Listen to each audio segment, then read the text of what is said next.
Bonjour, c'est Christian Pesset.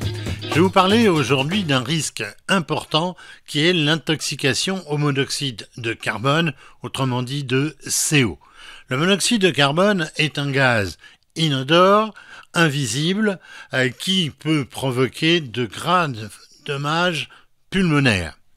Il résulte de la combustion imparfaite d'un certain nombre donc de combustibles pour se chauffer, principalement le bois, le charbon, mais plus personne pratiquement ne se chauffe au charbon, les granulés, évidemment les bûches, même de bois reconstitués par exemple, éventuellement le gaz ou même le fuel. Comment s'aperçoit-on qu'on est intoxiqué par le monoxyde de carbone?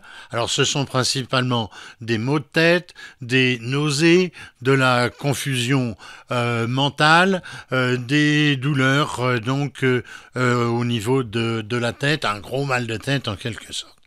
Dans ces cas-là, qu'est-ce qu'il faut faire? Il faut immédiatement, évidemment, ventiler, ouvrir les fenêtres et puis rapidement sortir de la maison.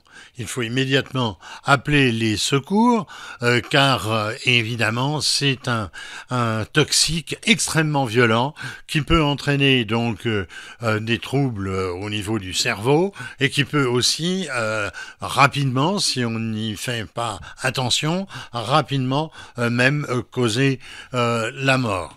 Il faut immédiatement composer le 18, appeler donc les secours, bien les informer de ce qui se passe.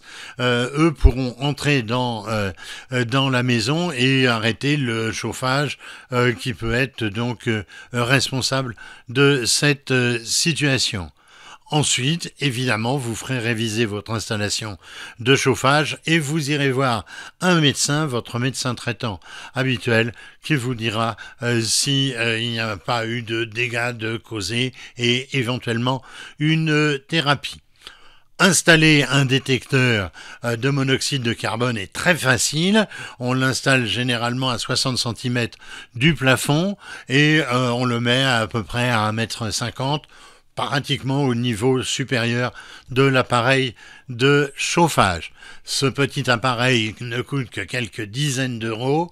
Ça n'est pas obligatoire, malheureusement, comme pour le détecteur de fumée.